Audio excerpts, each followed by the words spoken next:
And Jim, at the time, weren't you driving a VW Golf I and I it was, wouldn't and go? the transmission was broke, and it wouldn't, go in reverse. Well, this particular Eden Park only had pull-in spots, and so I was like, "Well, I got some bad news for you. You gotta help me get out of this parking spot after we're done eating." The last independent automaker podcast was sponsored in part by Visit Detroit, the Alfred P. Sloan Foundation, Motor City's National Heritage Area, and by the over 375 individuals and organizations who donated to this project. Thank you. Hello and welcome to the last independent automaker podcast. This is a fun thing. We're doing a little bit of behind the scenes story of how we made this documentary series on American Motors. I'm producer director Joe Ligo, and I'm joined by my two co-producers and good friends, Patrick Foster and Jim Needle. Hey, fellas. Howdy. And so this is our first podcast in our behind the scenes series. And so I think it'd be fun for the three of us to kind of go back in time to actually the first time I met both of you guys. I guess you could technically say I met Pat first, not in person, but through his book. I was in high school, and I'm sure, Pat, you remember this one, right? Yes. I was in high school and I was checking it was before I even had my driver's license. I was checking out books about cars and there were no books about AMC. And so I asked our librarian to do, I think I found this on like a website. It's like, could you get an interlibrary loan for this book? And sure enough, they did. And I remember reading it and I was like, this is fascinating. This is all this stuff I never knew about cars, it really was a crash course in how an automobile company works. And I wanted to ask Pat, when did you publish this book? Because this one's been around for a little while. Believe that came out in 1992, and I worked on it for a little over a year, prior to publication, so I probably started somewhere late, 1990 working on it. So and Yeah, look how there's a young I young was, Pat. huh? Yeah, and that's my '63 Classic in the background. That was when I was in high school, but then I went to college and I was, studying video production and all this stuff. And I had a professor who said, well, you seem like an ambitious young guy. You should meet this alumni named Jim. And it's funny, Jim and I went to the same college, but we never actually were at the college at the same time. And so a professor, Brad Weaver, introduced me to Jim, and we met at an Eaton Park restaurant in Cranberry, Pennsylvania. And Jim, at the time, weren't you driving a VW Golf I and I it was, wouldn't and go? the transmission was broke, and it wouldn't, go in reverse, so I had And to I be had to very help you push it out of the parking Yeah, in spot. Pittsburgh, and so, yeah, most places I would think ahead, I would plan ahead and be like, "Okay, well, I need to go to a drive-through spot." Well, this particular Eden Park only had pull-in spots, and so I was like, "Well, I got some bad news for you. You gotta help me get out of this parking spot after we're done eating." Jim would go on to be an advisor for my senior project, which was a documentary on the AMC Pacer, which is where I met Pat in person for the first time, which Mhm. was at the 2013 AMC show. Okay. And I remember I was like, I went with a friend. I'm like, we're going to try and interview some AMC people to do the documentary about the Pacer. I had no idea what I was doing. It was like kind of my first time doing anything like this. And I saw a tent with a sign that said, Meet Pat Foster. It's the sign that's hanging right behind Yes. you right now. Yep, yep. And I was like, that's the guy who wrote the book. And so then I got to meet Pat. I got to interview Pat. And then Pat, you introduced me. You said, well, if you're going to interview me, you got to meet Vince Geraci, Oh, yeah. who is an AMC designer. So I got to meet both you guys, interview you. And of course, the Pacer documentary went to be, kind of a jump start for this career I've had working in, TV and video. But Pat, you were mentioning before we started recording, what did you think of me when you met me back in back at that car show, 12, 13 years ago?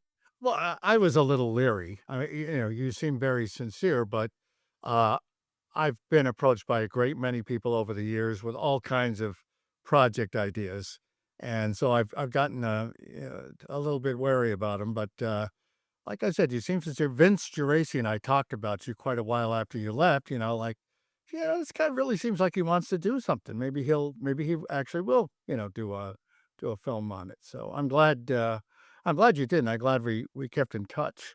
Yeah, so the Pacer documentary went on to do what it did and get some views on YouTube and stuff, and then around 2015, it's funny, this is Pat's fault. I was reading Pat's other book that you actually had not come out yet. It was gonna get published later that year, and so you said, "Well, Really? be sure to get my new book when it comes out later in the year." So I did, and I remember in 2015, I was reading that book, and I thought, I did a documentary on the Pacer. I bet I could do a documentary on the entire history of AMC. But I didn't know enough technically the equipment I would need and how much it would cost and all the technical things. And so I texted Jim and I was like, "Well, can we make this documentary about AMC together?"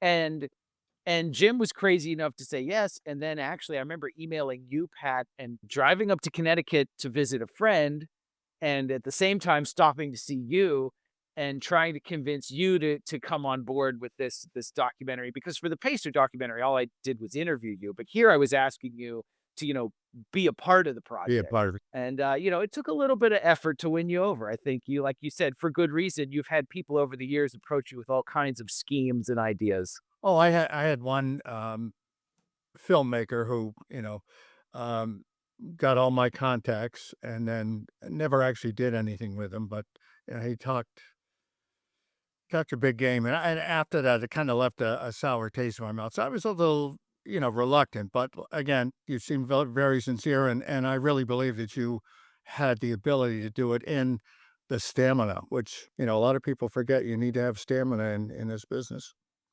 I want to give you guys a chance to kind of share. Pat, we'll start with you. I mean, your connection to AMC goes way back. Could you give us a crash course of how you came to go from, working in AMC sales to then becoming a historian of American Motors? Well, it actually started before that. I was working for the Saab, automobile company in America, and, I just loved the Gremlin. I remember when it came out, it just blew me away, and I would have pictures of Gremlins all around my desk at Saab Scania headquarters in Connecticut, and, when I left that company got into trouble, I left, I went into sales, and I eventually became an AMC salesman.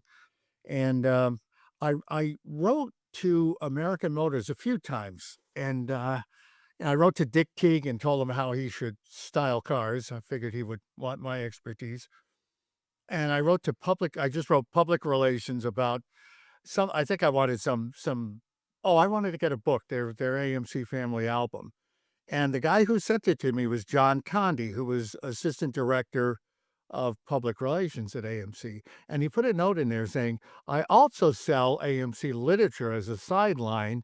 Yeah, would you like me to send you a catalog? And I said, yes. And he and I started, that's where the family fortune when I bought, thousands of dollars worth of literature from him. It's worth mentioning that, your photo collection and your literature collection played a big part in this documentary. Oh, I yeah. think you've got tens of thousands of photos and we used a fraction of them. But yeah, it's one of the big reasons we work together on this is because you've got this great photo archive. I had asked John Condy, how do I get in touch with people at AMC? And he gave me contact numbers for a lot of people. And because I had all these different contacts, I started writing magazine articles about AMC. And one day I had to, I got a call from a magazine editor with a question about AMC. And I answered it for him. And he said, well, we can't pay you anything for this. I'm sorry to say. I said, "Yeah, I know." I said, "There's no book on AMC, so you pretty much have to, contact people like me." I said, "I wish somebody would write it." And he said, "Well, frankly, Pat, all of us are waiting for you to write it." And that just hit me.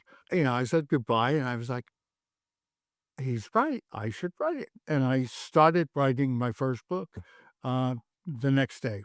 Wow, really? So and that was this book that I Yeah. held up here. So this was your first book and it was all because you had started to write articles and shorter things for magazines, and then this was really the turning point where you're like, "Well, I'm gonna write a book." Yeah. Well, I sat down and I thought, all right, I started and I go, well, how do you hang the whole story together? I mean, I'm used to writing, 900 word articles. How do you write a 20,000 or 30,000 word book. And it so happened that a friend of mine had a friend who was the author who wrote Friday the 13th, and he lived in the same town as me. So I called him up and I said, "Can I come over and talk to you?" And he said, "Yeah, come on over right now." And I went over, and palatial house he lived in. And I said, "How do you write a book?" And he told me. So, and then I just followed his guideline. So you started out as an AMC enthusiast. You liked their cars, Ramblers, Like, Gremlins. my first car was a '61 American that I paid, $25 for, and I just loved the car, you know? It had what everybody at school would make fun of me because they drove Chevys and Ford, really nice looking cars. I had this bread box Rambler, but I would say, "Yeah, but watch this," and I would recline the front seats, and they go, "Oh, man, I want that car," because they were thinking of, Makeout Alley, so And so nice. from there, you went from being an enthusiast to a salesperson. What year did you start in sales and where you were at a dealer in Connecticut, right?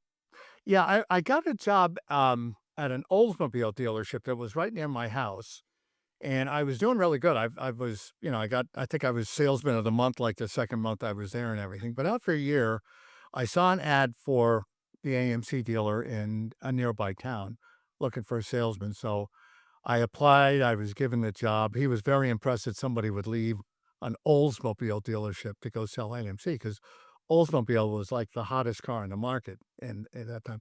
That was 1970, at the end of 78.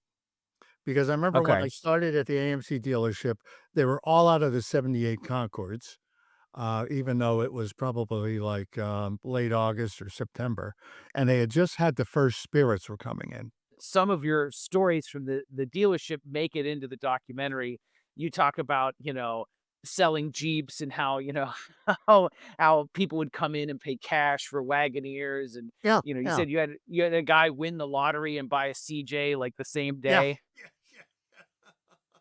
He won, and he was celebrating in a bar across the street from the dealership, and the bartender was a friend of mine, and, the bartender says, "Listen, before you blow all your money," he says, "you see that guy standing out in the dealership parking lot across the street?" Says, "Yeah." He said, "Well, go over there and buy yourself a new Jeep." So the guy did, and he came over and he didn't look like he had a nickel, but he said, "No," he said, "I just won the lottery." So he bought a loaded CJ5 and yeah. I know you said you later left the dealer and worked in other types of sales and insurance and that kind of thing. But when did you first start writing about AMC and start researching and collecting literature? 1989, 1988. So then at that point, a lot of these guys were still around. John Condy was still alive. Oh, George yeah. Romney was still alive. When did you first meet George Romney? I actually can't remember, but it was probably somewhere Late around, 80s, early 90s. yeah, late 80s. And he was a gruff person. He could be a gruff person. If you ask a dumb question, he lets you know that you asked a dumb question, but he did realize after talking a little bit that I knew what I was talking about when it came to AMC. And that helped me with each new AMC person I met. I would say, "By the way, do you remember anybody from the old days? Do you see him every now and then?" And they would say, "Yeah, I see Bob Nixon from Styling every now." "Well, do you have his phone number?" "Oh, yeah." And then I would call him up, and um, John Condy gave me, the phone number for Ed Anderson, who was head of Nash Styling and then the first head of American Motor Styling, and he was retired in Mexico at the time, and I called him up, and we hit it off, and though Ed and I never met because I was too poor to fly down to Mexico, and he was, too retired to come up here. We talked a lot, over the ensuing years. He was very difficult to understand because he had had throat cancer for a long, long time, and they had taken away a lot of his throat and some of his vocal cords, but, he was a fascinating guy. Oh, the stories he could tell, and then from him, I got the phone number for Bill Reddig, who was his assistant at Nash Styling and at American Motor Styling. And Bill and I became really best friends. And we were friends right up to the day he died. I've never met a better person than Bill Reddig. And he had great stories. Oh, he told me about his first day at Nash. Um, he was in the styling studio and he sees the CEO of the company, George Mason, come in, and he's heading straight towards him. And he's like, "Oh, what do I say to this guy? I know who this is, but I'm nobody. This is my first day on the job. I'm a junior stylist." And George Mason walks up and says, "You know, I met the most wonderful lady last night." And Bill said, "I'm wondering, why is he telling me this?" And he said, "Oh, yes, sir." He said, "Yeah. She's a nurse at the hospital where my daughter was getting, she's got walking problems, and she was being fitted for a brace. And while I was talking to her, she was so nice. She said, 'Mr. Mason, my kid brother Bill Reddick is starting at your company tomorrow, and I wish you'd go out and say hello to him.'" And Mason did, you know, and Wow. yeah, it was just and he remembers, the Nash engineer, Nils Wahlberg, a Swedish fella, and he said Wahlberg was so engrossed in his job, he had such a mechanical genius, he would be walking down the hall, lost in thought, and then all of a sudden, a new design or something would come in his mind, and he would pivot and turn around instantly, and, without saying a word, even if he was walking with somebody, he would just walk away from him. And, he met everybody there, and he just, yeah, remembered them all. And that's the thing is that, down through the years, the Nash years, the American Motors years, we interviewed a lot of people and they talk about it feeling like a family. But I mean, this is a family that you were a part of long before either Jim and I came into the site of the project we did now. I mean, you've been interviewing AMC people since the 80s, and they really are an incredible group of people. I mean, Yeah. there really is something different about them. They feel like a family, don't they? Yeah, yeah, they do, and they always have, and they've taken me in. I started, going to the, American Motors employee Christmas party, back in the '80s, and I would go with Vince Geraci.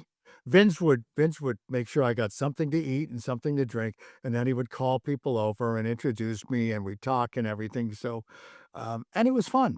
Pat obviously has a car background that's way longer than either of us, and then my car background comes from just being an enthusiast and then working in TV and working for Motor Week and that kind of thing.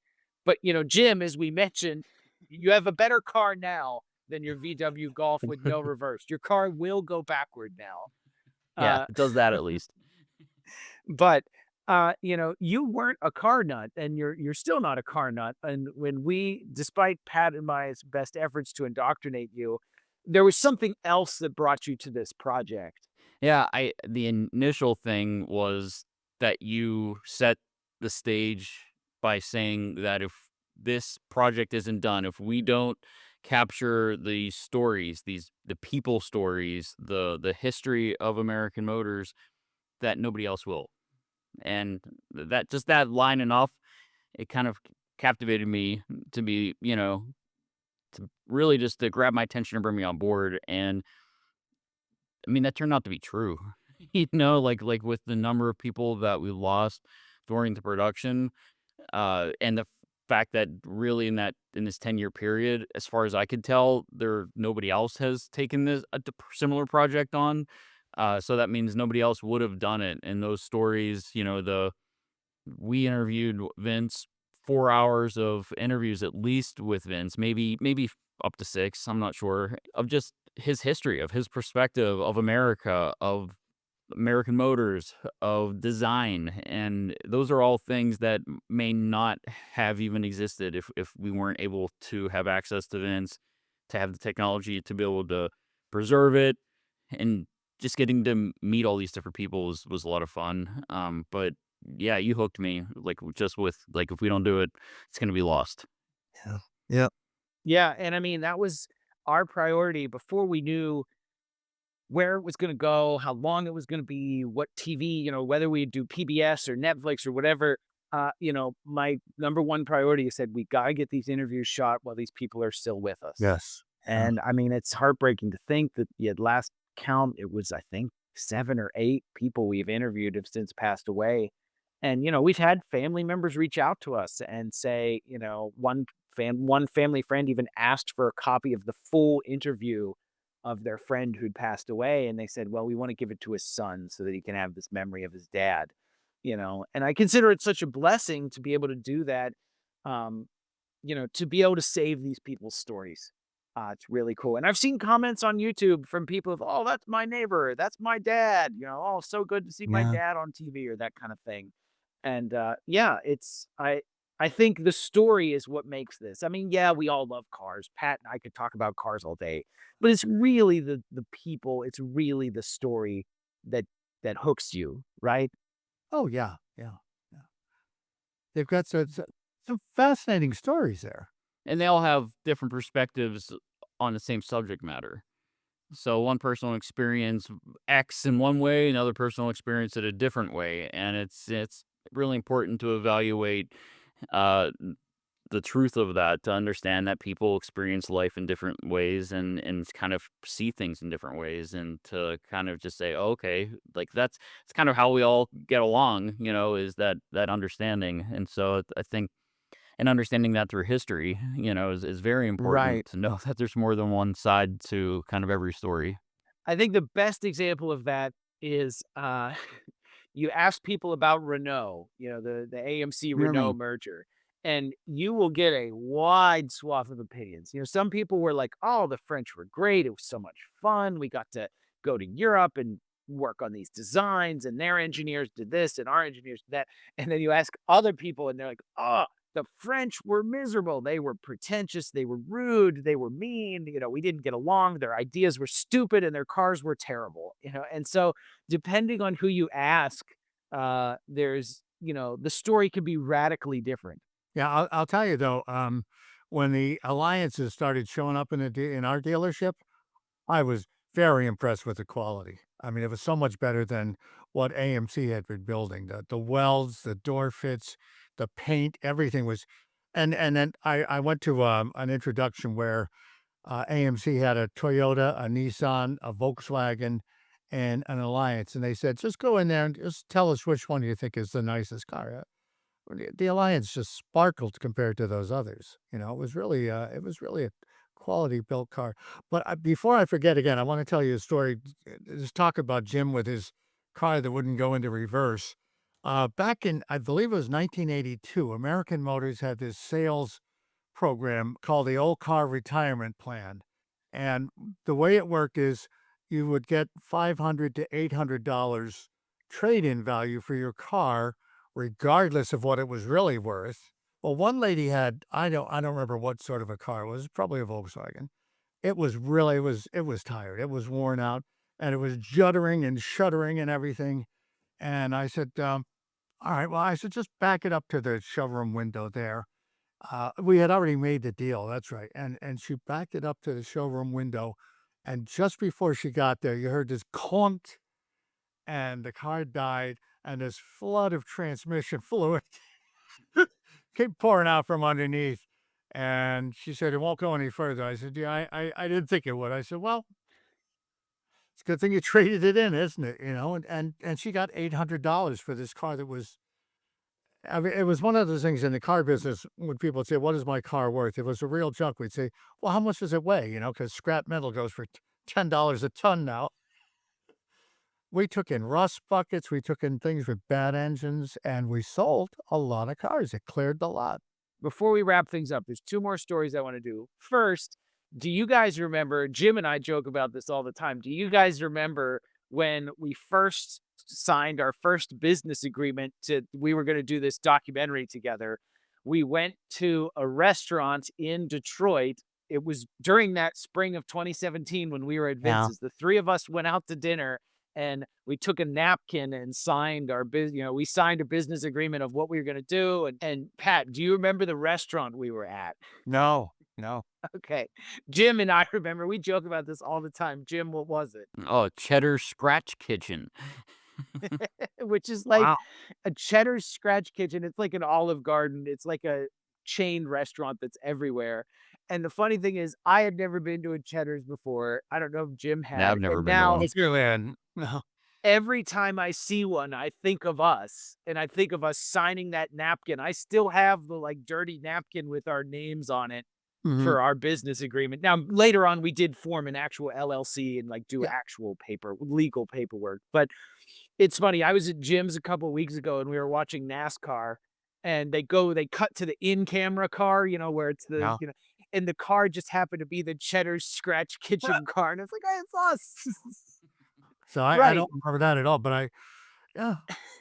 Every time I see it, every time I pass it, every time I see a commercial, I think of us at Cheddar's Scratch Kitchen signing our lives away to this project. But enough about us. I want to talk about all of the other people who weren't part of our three-man team who helped make this happen. And so I'll list off a couple of mine and then you guys can chime in. I mean, obviously, Brad Colasar, our intern for that first Detroit shoot, he was a Yep. huge help. Other friends that I've tricked into helping us, my friend Alex and my other friend Alec, two different guys. Alec helped us film a bunch of the cars. Alex helped me film some interviews in Detroit. So thanks to both of them for their help. Obviously, above and beyond, my wife Laura has to be the real Yes. MVP of this project. Yep. My long-suffering wife who put up with me working on this part-time on nights and weekends and then helped me when I quit my job to work on this full-time. She's more than just my health insurance. She is the anchor that's kind of held this project together. And I can never thank her enough. But and then just other people we met along the way. I mean, obviously Vince helped us so much. Vince's friend Dolly helped us with filming and gave us food and snacks. And other people, the Kenosha History Center, who provided endless amounts of videotape, but then also let us use the History Center to interview people. They reached out through the grapevine to help us find union guys and factory guys and whatever. And especially when we said, well, we're really looking for women who worked in the plant, they helped us with that. And I'm sure there's 100 other people I could thank. Obviously, the Automotive Hall of Fame, they helped us apply for a grant, the Motor Cities National Heritage Area grant. They helped us apply for that. They've supported us and promoted us. Maryland Public Television as our distributor, making the program accessible to other public TV stations. They gave us a lot of feedback. They gave us editorial control. They did not put their thumb on the scale as far as the story, but if there were moments that were confusing or poorly written, they would kick them back to me and say, "Well, who's this guy? Can you explain this better?" And so they gave good feedback without putting their fingers in the pie. And I'm trying to think if there's anybody else. Obviously, our sponsors, we could not do it without them. Motor Cities National Heritage Area, the Alfred P. Sloan Foundation, and Visit Detroit. And of course, all of our donors. I mean, oh my Yeah. gosh, the incredible, 300 and some people who donated to this project, whether it was Mm. a $5 donation on GoFundMe or, other individuals who are a lot more generous that gave us, five-figure donations. Yes. Uh, this would not be possible without them. So those are all the people I can think to thank. I'm sure Jim has more in Pad too. Jim, why don't you mention some of Yeah. those So who helped us? the first person I'm gonna mention is one that I'm gonna add actually is one of your thanks that you didn't mention that of Oh, you didn't mean to forget, but I'm gonna tell you why it's so important to me and why it stood out to me, but it's your brother Rich. And ah, there was one particular moment where Joe had an email correspondence with somebody and he was concerned about how to interact with them and so he CC'd I was Rich. mad. I was really mad at what somebody said to me, and I was getting ready to fire off a response. And I So sent it to Rich and said, "Can you proofread this for me?" and or both of us, and so and for me, it just struck a chord because my older brother, Rich is Joe's older brother, but we've kind of had the same relationship where I would send my brother emails to proof or to hey, I need you to think about this for me, like how to interact. And it just kind of like hit home with me. I was like, I just like seeing that interaction between Joe and Rich. And then beyond that, like I know that Joe during this 10-year period would call Rich all the time for support, for mental support, for to look at things in a different perspective. And because I did that with my brother, like that's what that interaction told me. Like that, that helped me understand Joe, helped me understand his relationship with his brother, and it really made me kind of respect both of them. And so that's why I'm mentioning that one. Beyond that, our graphic designer, he's a friend of mine that I have dear friend for 15 years that he I used to work with him and he was just kind of quiet and shy and you just immediately look over at his work and then you look at your work and you're like, "Oh, that guy's talented."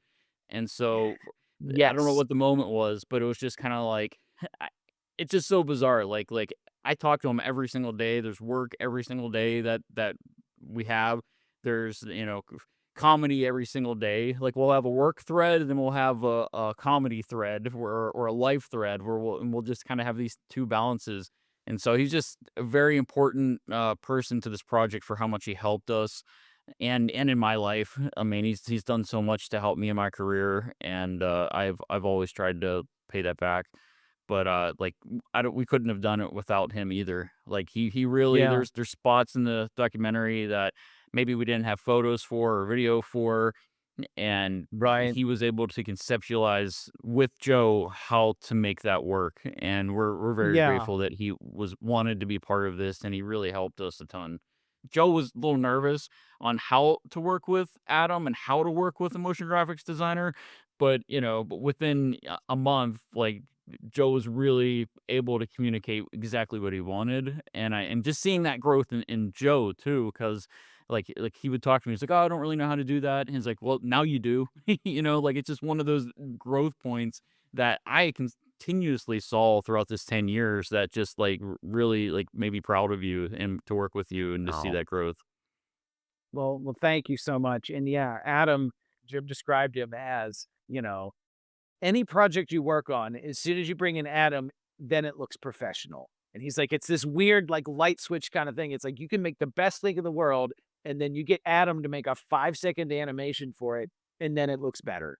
And like so much of that is true for our documentary. I worked on all this stuff and then this idea, that idea, and then all of a sudden you get Adam to make one little graph or one little animated feature or the animation we did for the AMC Eagle four-wheel drive that he did. And it just looks better. It just looks so much better. It's like, he just is like that magic little dust you sprinkle on top. But yes, so Adam is a huge thanks. And then, Anyone else, Jim? yeah, I mean, I think Jessica, I mean, Joe, you know, made sacrifices. He would want to go come and work with me to collaborate in person. That collaboration usually happened at my house, and so my wife was very accommodating to let that collaboration happen. And also, my house was on the way to Detroit. My house was on the way to Columbus. My house was on the way to Milwaukee. So it was just like a great kind of secondary home base for Joe and I. And so like there was just a lot of time spent that Jessica was very welcoming to have Joe in our home, and she loves Right, him. just I mean, setting up yeah. shop in your living room and, camping out in your basement, and your wife's just like, "Oh, Joe's here. Oh, cool." Like, not not everybody would be so chill to have, their husband's business partner set up camp in their house for a week and a half. But, yeah, Pat, do you have anybody else you'd like to thank that we haven't mentioned? I mean, I'm I sure don't we'll think so. forget someone, but Vince Geraci, Dolly Sanders, you guys, the intern. You've mentioned them all, and they all were so vital, to what happened, to what we were able to accomplish. And yeah, you made a good point. It's thank goodness we did this because so many of the people have passed away, and we'll continue. But we've saved their memories and their story for posterity, and that's important. That's what historians do. yeah. Yeah, and Yeah. throughout this series, I mean, there's people that weren't mentioned that were integral to it that will be Mhm. mentioned. The people that we got cars from, the people Oh that yeah. invited us into their spaces, our voiceover artists. So there's a lot more people that were involved that deserve thanks that we didn't mention that I think will organically come out throughout this podcast series. Yeah, and I think that's a great note to wrap things up on, Jim. This is just the first of several episodes of the Last Independent Automaker podcast. We're going to talk to our narrator. We're going to talk to the guy who sold us some of that great archive TV commercial footage. We're going to talk to some of the people whose cars we borrowed and we filmed. And so lots of other people to thank who played roles in this project. So yeah, the list of thanks is never ending. There's so Yep. many people who contributed. And of course, I'd like to thank all of our viewers out there for tuning in. Be sure and come back. We've got another podcast episode soon. And of course, if you haven't already, be sure and watch all 6 episodes of The Last Independent Automaker, available now on our YouTube channel and also on the PBS app is free to stream. So thank you so much, and we hope to see you again soon. The last Independent Automaker podcast was sponsored in part by Visit Detroit, the Alfred P. Sloan Foundation, Motor City's National Heritage Area, and by the over 375 individuals and organizations who donated to this project. Thank you.